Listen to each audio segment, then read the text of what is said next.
Breath of the Wild's upcoming sequel is still shrouded in mystery. Piecing together the fragmented story in the teaser trailer gives us a vague understanding of the events leading up to the game. Link and Zelda venture through a cave system below Hyrule, discovering the horrifying skeletal body of Ganondorf, his heart still beating through some arcane mummification. Presumably due to the duo's intrusion, Ganondorf awakens, his jaw hanging open in a silent scream, eyes fixed on the princess. Directly afterwards we see the very same Hyrule as Breath of the Wild, with Hyrule Castle, the central landmark which the malice of Calamity Ganon made its stronghold, beginning to rise from the ground. Despite only having this sliver of a story, the sequel to Breath of the Wild is all I, and presumably you if you're on this video, can think about. What will the bosses be? Which characters will return? What's the main story now that Ganondorf's true Gerudo form has awoken? But one question I've posed before in my video discussing my hopes for the sequel is that of the game's main dungeons. One of my main criticisms of Breath of the Wild was the complete absence of traditional Zelda dungeons, only Sheikah challenges. But if the trailer for the sequel is anything to go off, there's a good chance we'll be returning to Breath of the Wild's Hyrule in the next game. IG Aonuma himself has even mentioned that one of the main reasons they wanted to create a continuation was because they wanted to revisit that Hyrule again, use that world again, while incorporating new gameplay and new ideas. And for the most part, the world itself looks identical in the sequel, except for the fact that there are no Sheikah constructs visible at all. No pillars surrounding the castle, no shrines, no towers. So what will the game's dungeons be? Aonuma has mentioned that the Zelda team are aiming to build on the freeform style of the shrines, polishing up the formula and using it for inspiration, but I think it's likely that they'll take this mindset, that puzzles can be solved in multiple ways, and apply it to non-Sheikah dungeons. So if this is the case, where in Breath of the Wild's Hyrule could traditional Zelda dungeons be hiding for exploration in its sequel? Let's go through a few possibilities. The mines. First off, one that's not a long way off from what we see in the sequel's trailer, which takes place in a network of caves below Hyrule, either caves containing ancient stonework or caves with minecart rails. These caves are littered with luminous stones, meaning it's likely that whoever built these mines was gathering them.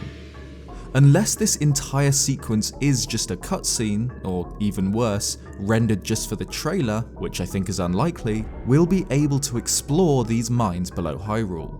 And what better place to hide a traditional Zelda dungeon?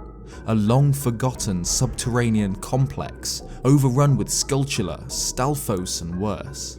A dungeon based on a mine isn't new to the Zelda series. One of the best dungeons in Twilight Princess is the Goron Mines, on the volcanic slopes of Death Mountain, with probably the single coolest use for the iron boots in the series.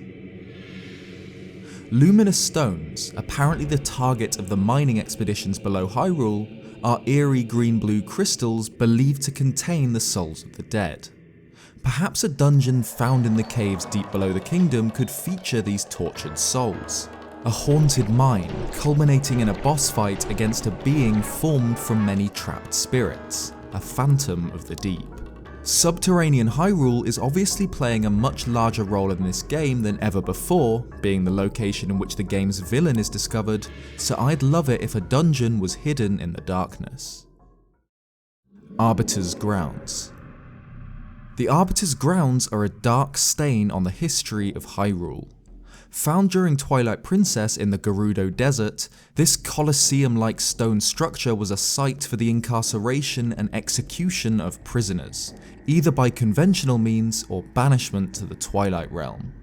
Famously, this accursed place was the site of Ganondorf's execution, or rather attempted execution, an event which caused the Twilight Invasion and near destruction of the kingdom. During the events of Twilight Princess, Link must traverse the ruins to reach the Mirror of Twilight, purging scores of Stalfos, Pose and the harrowing phantom Death Sword before taking on the behemoth Stalord. At the very end of Twilight Princess, we see the mirror shattered by Midna, who as the true ruler of the Twilight Realm is able to obliterate the artifact entirely, which severs the connection between the two worlds, and the Arbiter's grounds is left to rot, a reminder of the horrific events of Hyrule's past. But during Breath of the Wild, as I mentioned in my hopes for the sequel video, the Arbiter's grounds are found in the Gerudo Desert, or rather ruins which share the same name are. Breath of the Wild's world is packed with locations named after places, characters and races from other titles, but these ruins in the desert are particularly interesting. They don't seem to match up well with the Arbiter's grounds we know from Twilight Princess, but they're almost completely buried in the sands, obscuring their true shape. During the trailer for Breath of the Wild's sequel, Hyrule Castle can be seen rising from the ground, in a similar manner to how the Sheikah Towers burst free after Link activated the Plateau Tower. If Hyrule Castle rises from the earth, why not other partially submerged structures? Why not the ancient Arbiter's grounds, hiding long-forgotten treasures and guarded by long-forgotten evils? Distant Lands. While we saw Breath of the Wild's Hyrule in the reveal trailer for the sequel and learned that IG Aonuma plans to keep the game in the same location, it'd be a little disappointing if the entire game was confined to the same land. With so much more visible from Hyrule in the game, I'd love it if part of the sequel involved adventuring through at least one new land, perhaps north of Hyrule to the snowy peaks, or on one of the distant islands we can see in the southeast, further out than Eventide. The only means of sea travel in Breath of the Wild, outside of swimming or playing Frogger with Cryonis blocks, is via a raft, which always felt like a great makeshift way to cross a river or reach an island on a lake, but never a fitting way to travel the seas. Allowing Link to find or even construct larger sea vessels to travel to islands further out from the mainland would create an opportunity to build new terrain, with new villages, secrets, and perhaps dungeons. Lake Hylia. Of all locations in the Zelda series, few are as special to me as Lake Hylia. While it appears in the first Zelda game in A Link to the Past, the first Lake Hylia most people remember is that of Ocarina of Time, a serene corner of Hyrule sheltered on all sides, populated by the laboratory, fishing hole, and of course the lake itself, a great, calm body of water, the depths of which hide the Water Temple.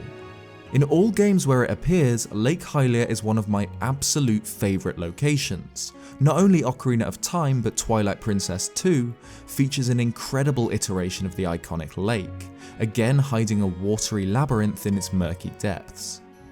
But Breath of the Wild's Lake Hylia lacks something. There's no fishing hut, no buildings surrounding the lake, just a shrine on an island and the Great Bridge of Hylia towering over the water. I remember this was the place I first visited after leaving the Great Plateau, only to find nothing. But if Breath of the Wild's sequel adds underwater exploration, something I felt was sorely missing from the original, then Lake Hylia would be a prime location in which to hide a water dungeon. When we swim across the lake in Breath of the Wild, we might unknowingly be hundreds of feet above an ancient ruined temple, inaccessible to us on the surface. A simple way to completely revamp Breath of the Wild's overworld, filling it with countless hours of new content, would be to add an item to its sequel, allowing Link to breathe and swim underwater. While the Zora tunic is in Breath of the Wild, allowing Link to briefly switch off the laws of physics and swim up waterfalls instead of swim underwater, other water-related items are incredibly common in the series, such as the Water Dragon scale, Silver scale, Zora flippers, and so on.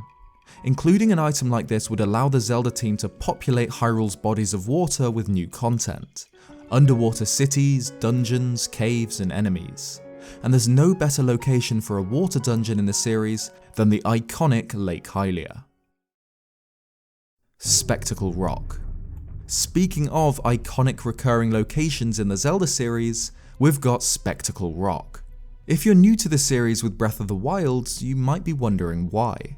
It's a seemingly uninteresting rock formation east of the Gerudo Desert, consisting of 2 mesas, one housing a Sheikah tower, and one serving as the point at which Vanaboris takes aim at Hyrule Castle. Outside of these 2 functions, Spectacle Rock is pretty empty, though it's a reference which many Zelda games include, all linking back to the first appearance of Spectacle Rock in Zelda 1. Bombing the westernmost mesa will reveal the entrance to level 9, the game's hardest and final dungeon, and the hideout of Ganon. Breath of the Wild sequel might dig down to the origin of the Calamity Ganon, so what better place to hide a dungeon than under Spectacle Rock, where the very first Ganon confrontation took place. Spectacle Rock in Breath of the Wild isn't on Death Mountain like in the original game. It's found in the Gerudo region, a desert shrouded in mysteries. The Desert Dweller's history and religion are some of the most intriguing puzzles hidden in the game's world. The 7 heroines, for example, are 7 colossal statues of warrior women. They were each built to resemble one of the 7 sages, a group chosen to perform sacred tasks throughout Hyrule's history, Gerudo text on the heroines even translating to the 7 sages. But far north of here in the Gerudo Highlands, an 8th statue can be found, and it's soared on top of a mountain nearby. Almost like the statue was expunged, removed from history, and somehow transported miles away. There's even a place for the statue in the group of 7, which are arranged in an octagon rather than a heptagon. Spectacle Rock looms over these 7 statues, a location which is not only referencing the original battle with Ganon, but is now tied to the Gerudo Desert and its secrets. There aren't many places in Breath of the Wild's Hyrule more suited to housing some sort of dungeon, like an ancient labyrinth found below the peaks, tied to the mysteries of the Gerudo and the origins of Calamity Ganon, secrets long buried and erased from history. So what do you guys think? Where in Breath of the Wild's Hyrule would you like to see traditional Zelda dungeons? If you like this video, then leave a like or subscribe if you haven't already for more Zelda content. Cheers guys, and I'll see you next time.